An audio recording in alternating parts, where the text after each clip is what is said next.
નમસ્તે વિદ્યાર્થી મિત્રો, આના અગાઉના વિડીયોની અંદર છે એ આપણે પાઠ 16 છે એ સ્થાનિક સરકાર છે એ પાઠ આપણે શીખી ગયા હતા આના અગાઉના વિડીયોની અંદર. બરાબર, ચલો આજના આ વિડીયોની અંદર આપણે મૌર્ય યુગ, ચંદ્રગુપ્ત અને સમ્રાટ અશોક આ પાઠ છે એ આ વિડીયોની અંદર આજે આપણે શીખવાનો છે.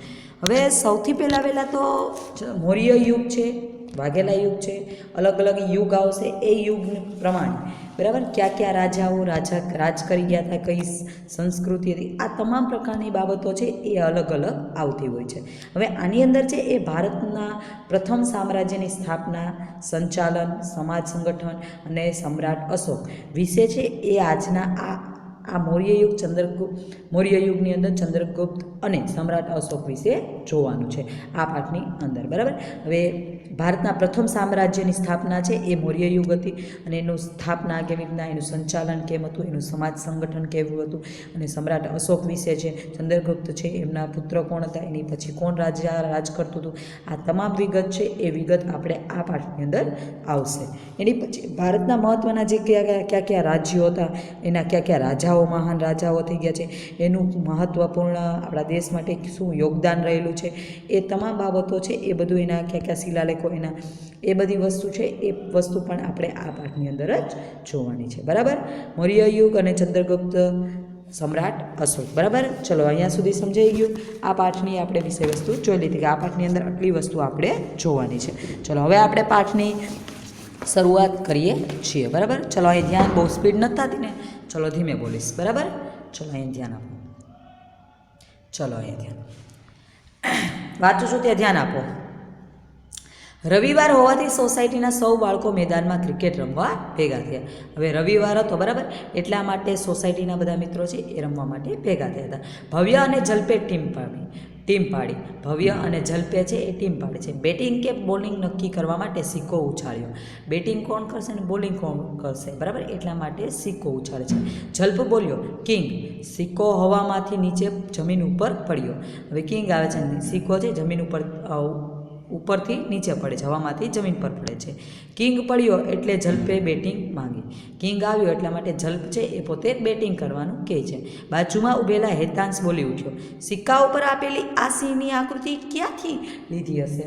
હવે જો એ પોતે છે એ આ રીતના સિક્કા છે એ ઉછાળે છે. હવે બીજો એક બાજુમાં ઊભો હોય છે, બરાબર, એ બાળક છે એ પોતે કહે છે કે આ સિક્કા ઉપર જે સિંહની આકૃતિ છે, બરાબર, એ સિંહની આકૃતિ ક્યાંથી આવી હશે? એ પ્રશ્ન આપને પણ થાય ને કે ભાઈ સિક્કો છે, રૂપિયાનો સિક્કો, 2નો સિક્કો, કોઈ બી સિક્કો છે એની અંદર સિંહની આકૃતિવાળું છે, બાજુમાં તમને ચિત્ર આપેલું છે, બરાબર, એ આકૃતિવાળું છે આ જે છે એ ક્યાંથી લીધેલું હશે એવો પ્રશ્ન થાય છે.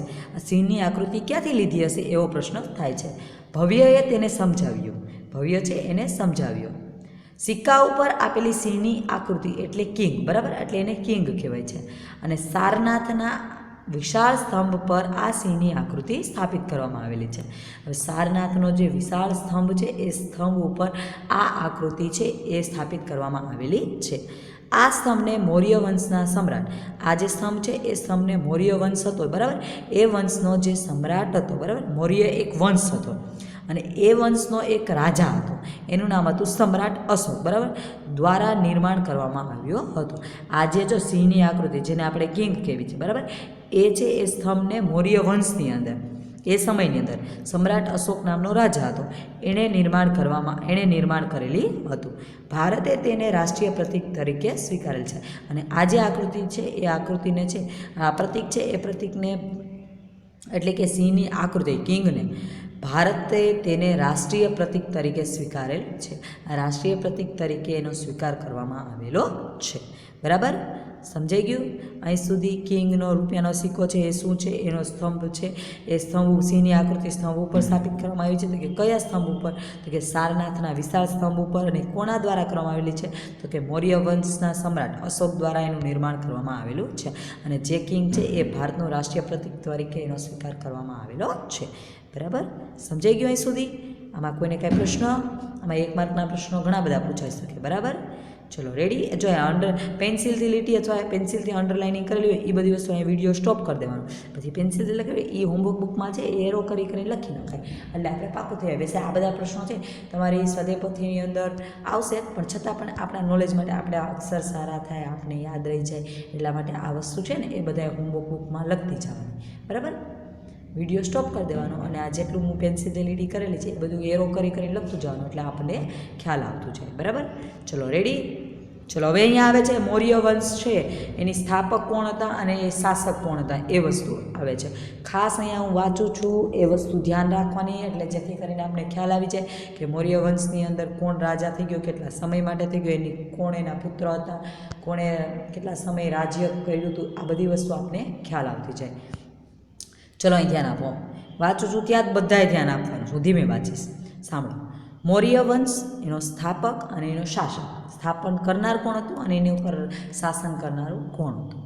ચંદ્રગુપ્ત મૌર્ય. બરાબર. પોતે હતા મૌર્ય વંશના સ્થાપક. મૌર્ય વંશનું સ્થાપક કોણ હતું? તો કે ચંદ્રગુપ્ત મૌર્ય હતા. ઈસવીસન પૂર્વે ઈસુ ખ્રિસ્તના જન્મ પહેલાં, જો ઈસવીસન પૂર્વે આપેલું છે, ઈસવીસન આપેલો તો ઈસુ ખ્રિસ્તના જન્મ પછીનો સમય, અને આની અંદર ઈસવીસન પૂર્વે એટલે ઈસુ ખ્રિસ્તનો હજી જન્મ નહોતો થયો એ પહેલાંનો સમય બતાવે છે. 321 ઈસવીસન પૂર્વે 297 છે. બરાબર.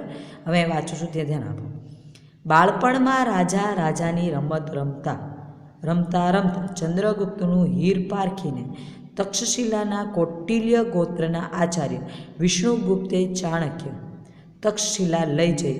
હવે જો બાળપણની અંદર રાજાની રમત રમતા ચંદ્રગુપ્ત છે એનું હીર પારખી, એનામાં કેટલું જ્ઞાન છે એ વસ્તુ જાણીને તક્ષશિલા છે એ તક્ષશિલાના કૌટિલ્ય ગોત્ર છે. બરાબર. એ ગોત્રના આચાર્ય છે વિષ્ણુગુપ્ત. બરાબર. વિષ્ણુગુપ્તને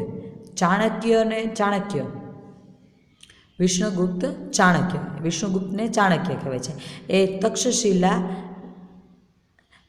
વિષ્ણુગુપ્તે છે એ ચાણક્યને તક્ષશિલા લઈ જઈ તેને શસ્ત્ર અને શાસ્ત્રોની તાલીમ આપી. બરાબર. હવે ચાણક્યને એ પોતે જ્ઞાન આપે છે, આચાર્ય વિષ્ણુગુપ્ત. ચાણક્યની તાલીમની મદદ અને માર્ગદર્શનથી ચંદ્રગુપ્ત મૌર્ય. હવે જો એક મિનિટ, અહીંયા જો તમને એક વસ્તુ કન્ફ્યુઝ કરે એવી છે, જો અહીં ધ્યાન આપો. જો બાળપણમાં રાજાની રમત રમતા ચંદ્રગુપ્ત. બરાબર. ચંદ્રગુપ્ત છે, સાંભળજો. એનું હીર એટલે એનું જ્ઞાન પારખીને તક્ષશિલા છે. બરાબર. એનું કૌટિલ્ય ગોત્ર છે. એ ગોત્રના આચાર્ય છે વિષ્ણુગુપ્ત. એનું નામ શું છે? ચાણક્ય. વિષ્ણુગુપ્ત પણ કહેવાય છે ને એને ચાણક્ય કહેવાય છે. એ ચાણક્ય એને ક્યાં લઈ જાય છે? તો કે તક્ષશિલા લઈ જાય છે. હવે તક્ષશિલા કોને લઈ જાય છે? ચાણક્ય કોને તક્ષશિલા લઈ જાય છે? તો કે ચંદ્રગુપ્તને લઈ જાય છે અને તેને શસ્ત્ર અને શાસ્ત્રોની તાલીમ આપી હતી.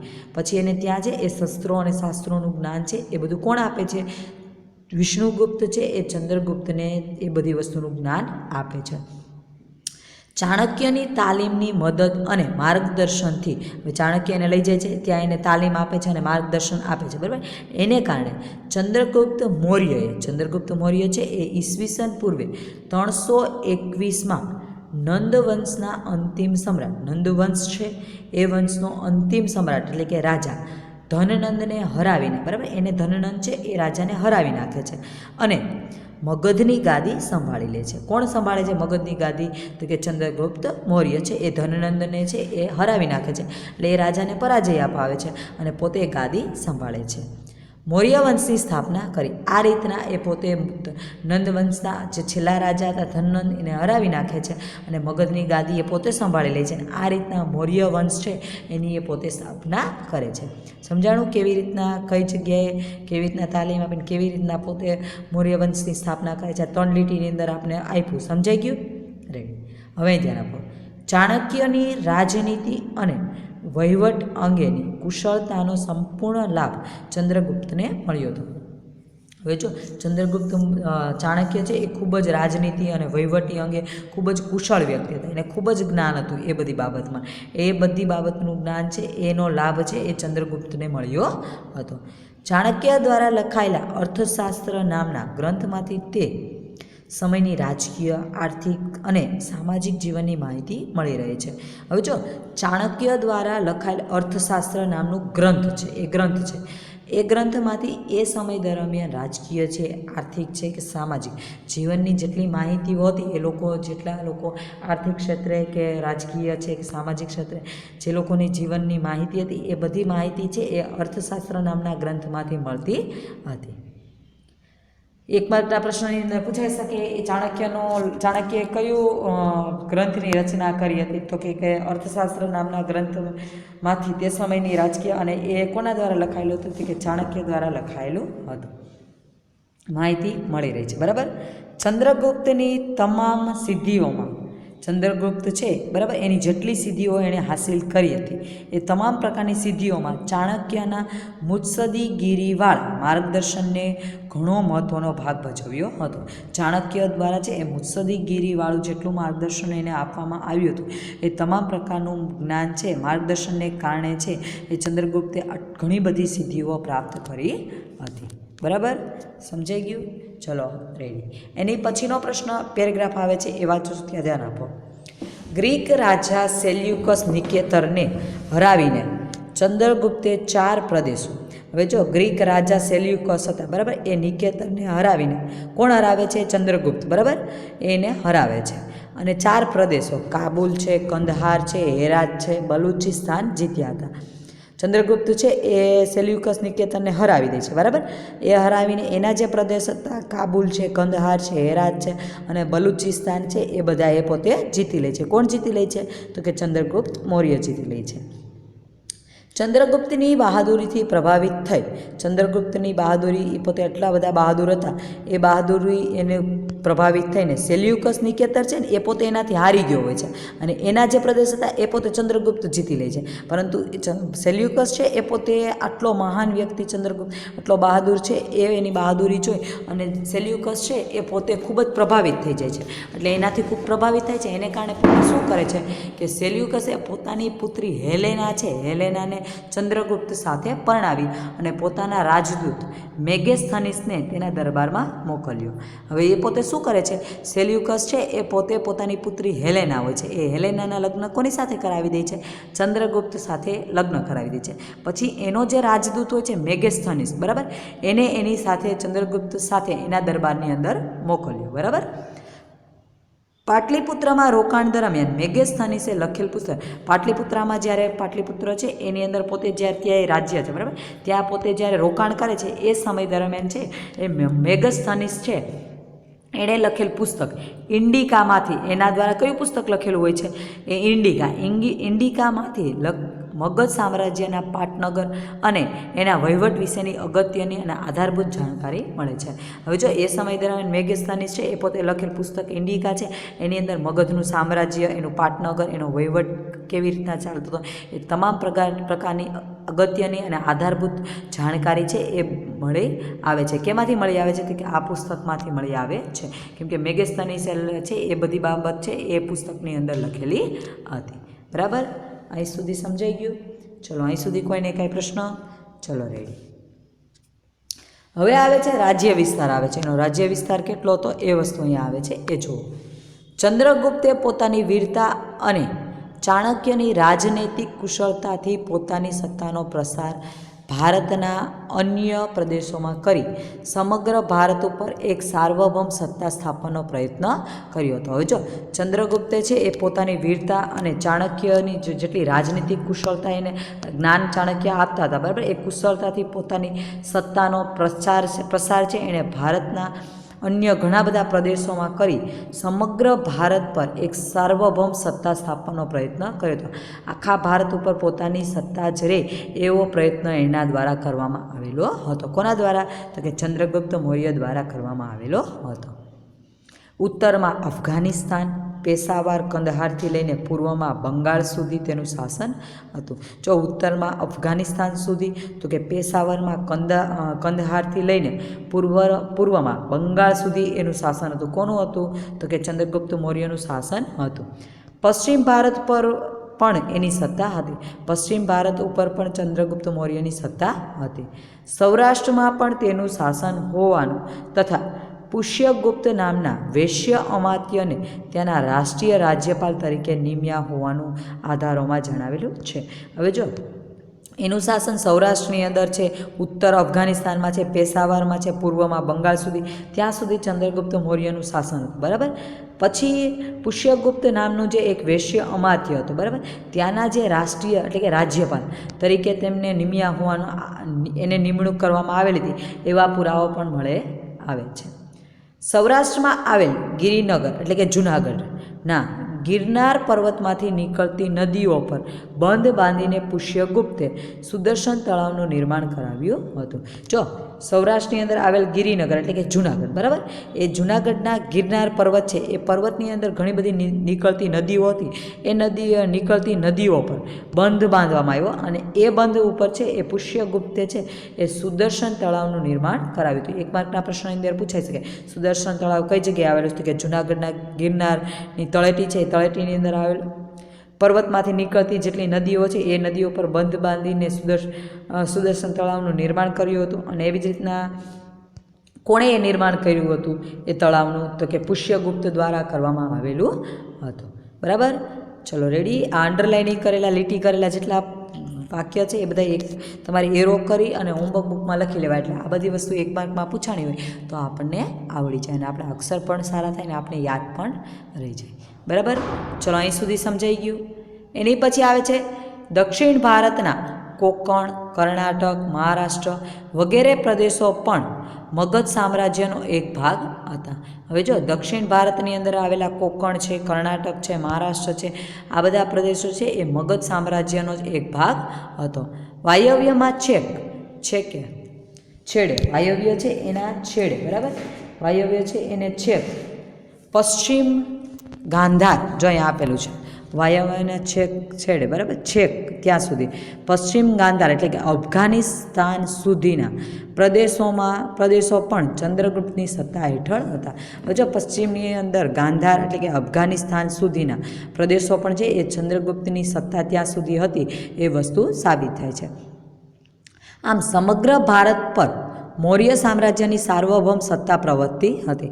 આ રીતના આખા ભારતની અંદર મૌર્ય સામ્રાજ્યની સત્તા છે એ ફેલાયેલી હતી એ વસ્તુ ખ્યાલ આવે છે. જો અહીંયા આપેલું છે આપણે ભારતનો નકશો આપેલો જુઓ. મૌર્ય સામ્રાજ્ય યુગના મુખ્ય નગર અને અભિલેખો મળી આવેલા છે. અભિલેખો મળેલા સ્થળો અને મહત્ત્વપૂર્ણ નગરો, આ મૌર્ય સામ્રાજ્યના નગરો છે એ વસ્તુ બધી અહીંયા આપેલી છે. ગિરનાર છે, પનગુરિયા છે, સાચી છે, રૂપનાથ છે, સારનાથ છે, કોસંબી છે, લુંબીના છે, રામપુરા, લોરિયા, પાટલીપુત્ર, કલિંગ, જોગઢી, સન્નાથી, મસ્કી, બ્રહ્મગીરી, એરંગુડી, માનસરા, જાહબાજગઢી, તક્ષશિલા, લંપક, કંધાર, આ બધા જેટલા રાજ્યો છે, બરાબર, યુગના મુખ્ય નગર, મૌર્ય સામ્રાજ્ય જ્યાં ફેલાયેલું હતું એ મુખ્ય સામ્રાજ્યના મુખ્ય નગર આ બધા આવેલા છે, મહત્ત્વપૂર્ણ નગરો છે. આ બધા જેટલી વસ્તુઓ આપેલી છે, બરાબર, એની અંદર ગોળ રાઉન્ડ કરેલા છે, બરાબર, એ અભિલેખો મળેલા સ્થળો છે. જે જગ્યાએ અભિલેખો મળેલા છે, બરાબર, એ બધા સ્થળો છે. અને મહત્ત્વપૂર્ણ નગર કયા કયા હતા એ બધા મુખ્ય એટલે કે મૌર્ય સામ્રાજ્ય યુગના મુખ્ય નગરો કયા કયા હતા? તો જો અહીં ચોરસ કરીને ત્રિકોણ આપેલું તો કે તક્ષશિલા છે, બરાબર, તક્ષશિલા છે એનું તક્ષશિલા છે. પછી અહીંયા પાટલીપુત્ર આપેલું છે, બરાબર, એ બંને છે એ સમયના મૌર્ય સામ્રાજ્ય જ્યાં હતું, બરાબર, એ મૌર્ય સામ્રાજ્યના યુગના મુખ્ય નગર ગણાય છે. બરાબર. અહીંયા અભિલેખો મળેલા સ્થળો કઈ કઈ જગ્યાએ અભિલેખો મળેલા છે એ રેડ ગોળ ટપકા આપેલા છે એ બધા અભિલેખો મળેલા સ્થળો છે. અને મહત્ત્વપૂર્ણ નગર છે એ ત્રિકોણમાં જે છે, બરાબર, અહીંયા પાટલીપુત્ર આપેલું છે અને અહીંયા જો તક્ષશિલા આપેલું છે, બરાબર, એ મહત્ત્વપૂર્ણ નગર છે. બરાબર. અહીં સુધી સમજાઈ ગયું? આમાં કોઈને કાંઈ પ્રશ્ન? ચલો રેડી. હવે અહીંયા એની પછી જાણવા જેવું આપેલું છે એ જુઓ. રાજદૂત, જેને એલચી કહેવાય છે, એક રાજ્યનો બીજા રાજ્યમાં મોકલવામાં આવતો પ્રતિનિધિ. એક રાજ્યનો છે એ બીજા રાજ્યમાં કોઈ પ્રતિનિધિ મોકલવામાં, કોઈ માહિતી આપતો, કોઈ સંદેશો મોકલવા માટે એક રાજ્યનો વ્યક્તિ કોઈ છે, સૈનિક છે, એ બીજા રાજ્યમાં મોકલવામાં આવે એને રાજદૂત એટલે કે એલચી કહેવામાં આવે છે. ભારતમાં આવેલ અન્ય દેશોની એલચી કચેરીઓના કાર્ય વિશે તમારા શિક્ષક પાસેથી જાણો. ભારતમાં ઘણા બધા દેશોની એલચી એટલે કે રાજદૂતો જે આવેલા છે એના કાર્ય વિશે આપણે જોવાનું છે, પરંતુ એ પછી આપણે જોઈશું. બરાબર. અહીં સુધી સમજાઈ ગયું? આમાં કોઈને કાંઈ પ્રશ્ન? ચલો રેડી. હવે ધ્યાન આપો. એની પછી આવે છે સરસ મજાનું અહીંયા આવે છે, અહીં જુઓ શું આપેલું છે, પેરેગ્રાફ આપેલો છે એ વાંચું છું, ત્યાં ધ્યાન આપો. એક સેકન્ડ, અહીં સુધી સમજાઈ ગયું હતું ને બધાને? રેડી, ચલો અહીં ધ્યાન આપો. ચંદ્રગુપ્તે તેના જીવનનો અંતિમ સમય જૈન મુનિ ભદ્રબાહુ સાથે મૈસૂર એટલે કે હાલ કર્ણાટકના શ્રવણ બેલગોડામાં વિતાવ્યો હતો. હવે જો ચંદ્રગુપ્તે પોતાના જીવનનો અંતિમ સમય છે એ કઈ જગ્યાએ વિતાવ્યો હતો? તો કે જૈન મુનિ ભદ્રબાહુ સાથે વિતાવ્યો હતો. કોની સાથે? તો કે જૈન મુનિ ભદ્રબાહુ સાથે. કઈ જગ્યાએ? તો કે મૈસૂર હાલ કર્ણાટકના શ્રવણ બેલગોડામાં છે એણે વિતાવ્યો હતો. બે પ્રશ્ન આની અંદર બની શકે. બરાબર, ચલો સમજાઈ ગયું. ચલો એની પછી જુઓ. ઈસવીસન પૂર્વે 297 તે મૃત્યુ પામ્યો હતો. ચંદ્રગુપ્ત મૌર્યનું અવસાન ક્યારે થયું હતું? તો કે ઈસવીસન પૂર્વે 297 એમનું અવસાન થયું હતું. ચંદ્રગુપ્તે 24 વર્ષ રાજ્ય કર્યાનું અને છેલ્લા વર્ષોમાં તેણે જૈન ધર્મ અપનાવવાની વાત જૈન પુરાણોમાંથી મળી આવે છે. જો ચંદ્રગુપ્ત મૌર્ય છે એણે 24 વર્ષ સુધી પોતે રાજ્ય કર્યું હતું. એ રાજ્ય કર્યા પછી છેલ્લા વર્ષોની અંદર તેણે જૈન ધર્મ છે એ અપનાવ્યાની વાત છે એ જૈન પુરાણો જે છે, બરાબર, જેવી રીતના આપણા પુરાણો રામાયણ મહાભારત છે એના આધારે આપણે ઘણી બધી માહિતી પહેલાંના સમયની મળે છે. એ રીતના જૈન પુરાણો હતા. એ પુરાણોમાંથી ચંદ્રગુપ્તે છે એ જૈન ધર્મ અપનાવ્યો હતો અને કેટલા વર્ષ રાજ્ય કર્યું એની માહિતી આપણને એ પુરાણોમાંથી મળી આવે છે. રેડી, અહીં સુધી સમજાઈ ગયું? ચલો રેડી.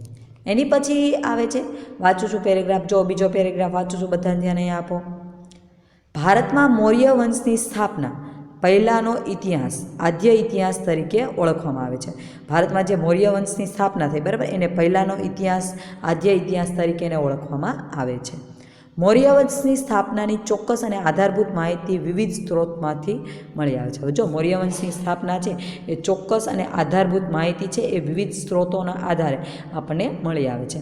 ચંદ્રગુપ્ત મૌર્ય દ્વારા વિષ્ણુગુપ્ત એટલે કે ચાણક્યની મદદથી સ્થાપવામાં આવેલું મૌર્ય સામ્રાજ્ય ભારતનું પ્રથમ ઐતિહાસિક સામ્રાજ્ય કહેવાય છે.